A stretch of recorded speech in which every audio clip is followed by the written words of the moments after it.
Hey everyone, my name is Sasha Weiss. I'm a junior studying computer science at Northwestern University, and this is my end of quarter wrap-up video for the Micro Reminders project, which is part of the Design Technology Research Program, the DTR program, under the Delta Lab here at Northwestern. This is winter quarter 2017. So a little bit of what I'm going to talk about in this video, a description of the two studies I ran this quarter, and a demo of the current state of my technology. So let's jump right in. So at the very beginning of the quarter, I ran a small pilot study with 2 users with the interface you can check out in the last end of quarter video from fall. The only thing that changed, I added time constraints. So previously, people would be constraining their tasks, their daily around the home tasks, using just location, which was determined by these cute little beacons, these little Bluetooth beacons. Now they could also do it with a time range. There was a slider. And you'll see that interface later in the current demo. What I got out of that is I was able to see that locations worked. What I was able to do is improve location granularity. So a big problem we had was that the beacons had a remarkably wide range, so we had trouble marking individual rooms. People would get notifications sort of all over their apartments, sort of irrespective of what room they had assigned a task to be in, which was not great. What we saw was that worked. It worked, which was very good to see. We were able to improve the granularity enough that people were getting notifications at the right locations. And when that happened, both the users sort of consistently reported that they were getting stuff done. They liked the notification aspects, and they felt that it did help them get these small micro tasks done, which was very, very cool for us to hear. Yeah, that was the main thing I got out of that. Again, 2 users pilot study, mostly a big tech test and making sure that we got the locations going and that we could, at a baseline, get people to do around the home stuff.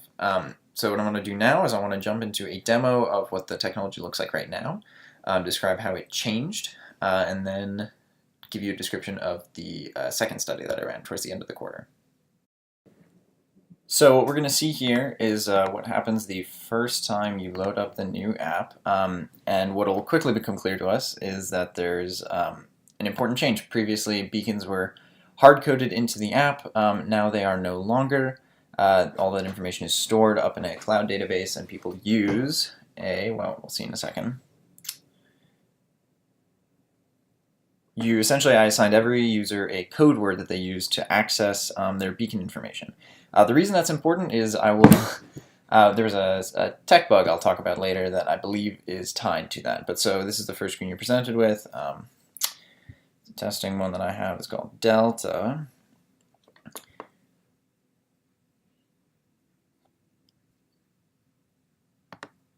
Oh, hold on. Sorry, I'm running this from a debugger and I have breakpoints enabled, which is dumb. Cool, those are off now. What you'll see is it looks radically different. Previously, there were categories, these 4 big pastel-colored buttons, and people were okay with those, but what I wanted to do with this iteration is I wanted to use the word goal instead. I wanted people to write down high-level or abstract complex tasks or goals that they had around the house, and then to put tasks under those goals. So I put a couple of examples in here that all the users saw. For example, cleaning the kitchen, and what would be inside there is like wipe the counter or clean the stovetop. You could tap on that to assign it a location if you wanted to just use the defaults. And you would see this is the new constraint view I was talking about earlier. You could assign a location. I've got the 2 beacons, Whiskey and Romeo, set up around my house. We'll say Romeo because that one's actually in my kitchen. And then you can use this little time slider to assign a time between sort of a time range in which you want to be notified of the task. We're going to go ahead and save that task. Adding tasks looks the same. So the big change here was that instead of categories, these things are now put under goals. You could add whatever goals you liked. For example, do laundry. And then add the first task. So I'll say, okay, also in Romeo, let's say baskets outside. Which doesn't make a ton of sense. Romeo is currently in my kitchen, but whatever. And then to demo another feature of this, I'm going to go ahead and add another task. Fudge. and I'm going to knock this one out. We're going to say that one's done. The reason that this will all become clear why that's important later. But so you can see we've got the same sort of task view, the same sort of add task, the same sort of add goal. Well, no, not the same sort of add goal, that's the new part. These function the same way as the categories do, except that I want people to think of them as high-level goals. The reason I want this is I want people to start thinking about I wanted to start thinking about scaffolding microtasks into goals. And the first step to that was sort of putting this out there and understanding how people build conceptual models for tasking in their heads, right? And I'll talk about what I found out from interviews and what I'm still finding out. I'm still doing those interviews right now, so everything's preliminary, but I'll talk about a little bit what people's conceptual models were, how they thought about their tasks, how they connected tasks and goals a little bit. So what we're going to do now is take a little trip. We'll see the notification. There's one other feature in this new interface that I want to show you. So we're in the same sort of place that we were. We've got that same interface. What we're going to do is we're going to take a trip to my kitchen, and we're going to see what the notifications look like. Largely, they are unchanged, but there is one feature that is very closely tied to the goal aspect of this that I want to talk about. By Murphy's Law, I paused that recording just as I got the notification in my kitchen. And what you see is we got a notification for basket outside. They look pretty much the same. The key difference is now when you hit view, right? You see the same sort of the two options, done with task and snooze. When I hit done with task, let's see if you can see this. It immediately threw me another notification, and what it said is, while you're at it, fudge as well. The reason it did that is I had associated both of those in the same goal. They were both in do laundry. And one big idea of microminders has been scaffolding, right? And one of the ways we wanted to look into that with this study, or with this prototype, was by task chaining.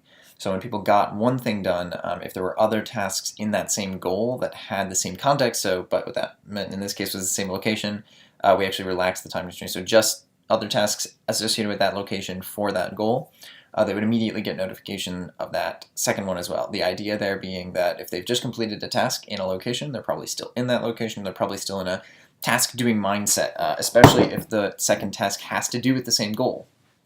So yeah, that's why that's why I had to make two tasks in the same category, and that's why we took a little trip to my kitchen. For the study I ran at the end of the quarter, I had 5 users. I originally intended to have 6, one within Delta, one was my roommate, 4 outside of either of those, just friends on campus.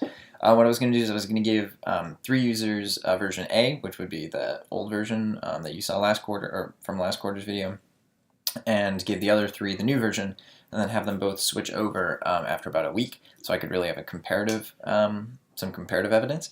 Unfortunately, that didn't really work out. What I ended up with was a series of tech bugs in the newer version that largely had to do with the notifications and the way that beacon information was stored, I think. I'm still trying to debug that one. It was kind of mysterious. But basically, people weren't receiving notifications from either version of the app, which is what leads me to believe that it was the beacon information, because that was shared. I mean, that system was shared across both. So what I ended up doing is I transitioned everyone who was on the old version to the new version and had them all use the new version that you just saw a demo of for between a week and 2 weeks. What I'm hoping to get out of that, even if I can't get quantitative evidence on notifications, and consequently I'm not really able to assess the task chaining, which is unfortunate. What I can get is I can get a qualitative idea of how people respond to goals and tasks, which is really the end game here. And what I'm hoping to do is I'm hoping to build a conceptual, or flesh out a conceptual model for how people think about their tasks and how they organize their tasks. What's their conceptual entry point when they go to write down a task? I wrote down a whole bunch of notes. So conceptual entry point, when do people write down tasks? What blockers did they have? We found it, so I've been doing interviews. I have a couple more to go still. But there have been a couple interesting points that I'll talk about here. People said that writing down tasks was not hard. Writing down goals was not really hard. People had ideas of what those might be. They really liked the examples. They thought that they were helpful and clear. But associating tasks and goals is really cognitively dissonant, really. They struggled with that.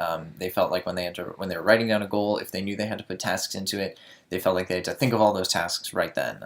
Even if they knew what the goal felt like, they didn't know what all the components would be, which is something I hope to avoid by doing this incremental goal building.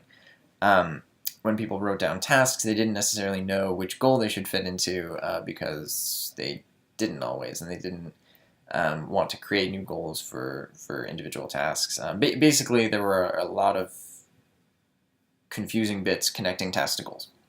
And a lot of that comes from, I think, what people were reporting is that their mental entry point for writing down a task is the task, not the goal. And the way the interface is set up right now, people see their goals first, and they have to pick a goal to go into and write down a task.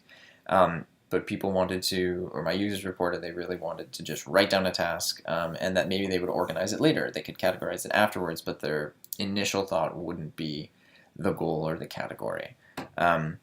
Another important point is people write down these tasks during what we've been referring to as oh shit moments, when they realize they forgot their charger, for example. That's an oh shit moment. They need something and they forgot it, they should have done it, or they forgot to pack lunch, or they packed lunch and they left it in the kitchen, like on their counter or something. And something I've been working, especially this quarter with these interviews, is to get examples of that and to get stories so that I can really understand user journey more than I have, which I think is something I need to work on as a design aspect of the process, because I think that'll help me foresee a lot of these problems and build a design and sort of avoid more obvious, in retrospect, more obvious pitfalls.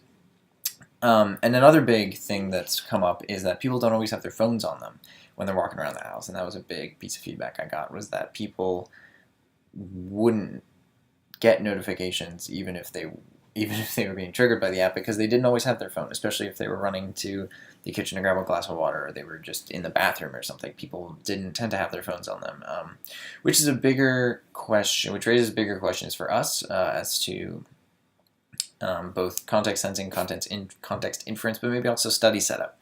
We've been talking about whether or not we're really assessing these things in the right way, right? We've been sort of pushing out studies that look largely similar, but with different prototypes, which is to say we put beacons around people's house and we have them use the app for a week. And that might not be the most effective way to assess. We might want to do a longer deployment. None of this habit building or goal accomplishment that we're thinking long-term about is going to happen in a week or 2 weeks. It'd be sort of phenomenal progress to build a habit in 2 weeks, or to accomplish a big goal in 2 weeks. So we may have to do longer deployments. We may have to rethink that study design, but that's something that's still in the works. I guess that's all that I was planning on talking about. So hope you enjoyed, and I guess email me if you have any questions.